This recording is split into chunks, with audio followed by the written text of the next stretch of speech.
Defence sector में भारत दिन पर दिन कामयाबी हासिल करते ही जा रहा है।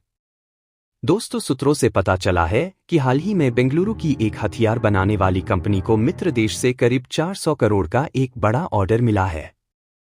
इस देश को .338 लापुआ मैग्नम कैलिबर की स्नाइपर राइफलें सप्लाई करनी है। इतना ही नहीं बल्कि इस प्राइवेट कंपनी को कई देशों से गोला बारूद और हथियार सप्लाई करने की आर्डर भी मिली है, जो कि करीब 5,000 करोड़ अमेरिकी डॉलर में हुई है। इस खबर को सुनते ही पाकिस्तान और चाइना के साथ साथ कई देशों का टेंशन बढ़ गया है। मोदी जी ने जब से मेक इन इंडिया और डिजिटल इंडिया की मुहिम छेड़ी है, तब से हमारा देश कारनामे ही करते जा रहा है। जो भारत एक टाइम पर हथियारों का सबसे बड़ा इंपोर्टर था, वो आज 85 से अधिक देशों को हथियार और गोला बारूद एक्सपोर्ट कर रहा है। और वही यह एक्सपोर्ट पिछले 10 सालों में 31 गुना तक बढ़ गया है। सूत्रों के मुताबिक ये पहली बार है जब भारत किसी विदेशी देश को स्नाइपर राइफलें एक्सपोर्ट कर रहा है। जी हां दोस्तों, और यह डिफेंस डील चीन और पाकिस्तान की टेंशन को और बढ़ा देगा। दरअसल भारत तेजी से मेक इन इंडिया के तहत देश के अंदर ही खतरनाक हथियारों को तैयार कर रहा है। भारत रक्षा क्षेत्र में पहले से काफी ज्यादा आत्मनिर्भर और ताकतवर हो गया है। द प्रिंट की रिपोर्ट के मुताबिक इस स्नाइपर राइफल को बैरल समेत पूरी तरह से भारत में ही डिजाइन करके बनाया गया है। रक्षा सूत्रों के मुताबिक निजी कंपनियां खुद भी ग्राहक ढूंढ रही हैं, वहीं भारत सरकार तेजी से मंजूरी देकर और विदेशी मांगों को इन कंपनियों तक पहुंचाकर उनकी मदद कर रही है। जानकारी के मुताबिक भारत का वार्षिक रक्षा उत्पादन 2023 से 24 में रिकॉर्ड के ऊंचाई पर पहुंच गया है, जो लगभग 1.27 लाख करोड़ रुपए है।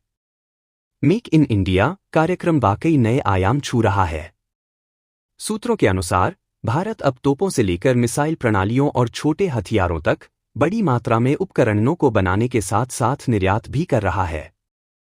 भारत अब तक इन प्रणालियों का आयातक देश था, लेकिन अब हम उन्हें निर्यात करना शुरू कर चुके हैं।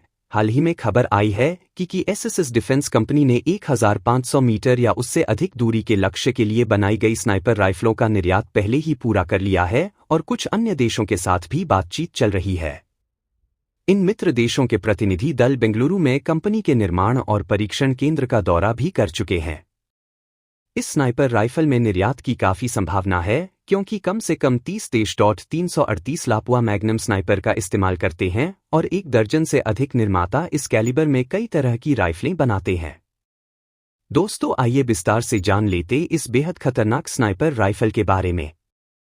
.338 लापुआ मैग्नम कैलिबर की स्नाइपर राइफल्स विशेषकर सैन्य और निशाना शूटिंग के क्षेत्र में प्रसिद्ध है। ये राइफल्स उच्च स्थानीयकरण और बालिस्टिक्स की दृष्टि से प्रभावी होते हैं और लंबी दूरी पर दुश्मन को मार गिराने और लक्ष्यों को टारगेट करने के लिए उत्कृष्ट माने जाते हैं। इन राइफल्स का प्रमुख गुण उनकी बड़ी कैलिबर होती है, जिससे वे बड़ी दूरी पर भी अच्छी निष्क्रियता और प्रभावशीलता प्रदर्शित करते हैं। .338 लापुआ मैग्नम कैलिबर के राइफल्स में अक्सर long range precision shooting, sniping और सैन्य अनुभागों में एडवांस्ड स्नाइपर ऑपरेशंस के लिए उपयोग किया जाता है। इनकी डिजाइन और तकनीकी विशेषताएं उन्हें अन्य कैलिबर की राइफल्स से अलग बनाती है। इन राइफल्स में सामान्यतः लंबे बैरल और उच्च गुणवत्ता के संरचनात्मक सामग्री का उपयोग किया जाता है, ताकि वे बड़ी दूरी पर भी स्थिर और सटीक शॉट्स के लिए अनुकूल हो सकें। संक्षेप में, .338 लापुआ मैग्नम कैलिबर की स्नाइपर राइफल्स एक अत्यधिक प्रभावी और उत्कृष्ट विकल्प होते हैं, जो लंबी दूरी पर शिकार, निशाना शूटिंग और सैन्य ऑपरेशंस के लिए उपयुक्त है। दोस्तों, हालांकि कि भारत ने स्नाइपर राइफल्स का एक्सपोर्ट शुरू कर ही दिया, लेकिन वही इंडियन आर्मी खुद कई सालों से अपनी जरूरत के लिए ऐसी राइफल ढूंढ रही है। यानी हमारे सेना के हाथ अभी तक ये स्नाइपर राइफल नहीं लगी। सूत्रों के मुताबिक 2019 में सेना के उत्तरी कमान ने सीमित संख्या में 50 कैलिबर M95 बरेट और .338 Lapua magnum Scorpio TGT Beretta खरीदी थी। लेकिन 1.5 साल से अधिक समय पहले सेना की ओर से बोलियां लगाए जाने के बावजूद 4500 स्नाइपर राइफलों के बड़े ऑर्डर का परीक्षण अभी भी शुरू नहीं हुई है। कहा जाए तो रूस और यूक्रेन के युद्ध ने कई देशों के हथियार और गोला बारूद सप्लाई चेन को अफेक्ट किया और भारत इस खाली जगह को भरने की कोशिश कर रहा है। लेकिन दोस्तों, डिफेंस सेक्टर की यह कामयाबी एक दिन का मेहनत का नतीजा नहीं है। हमें पूर्ण विश्वास है कि भविष्य में जाकर हम डिफेंस सेक्टर में सबसे आगे दौड़ेंगे। दोस्तों वीडियो अच्छी लगी हो तो चैनल को सब्सक्राइब जरूर कर दीजिएगा। जय हिंद, जय भारत।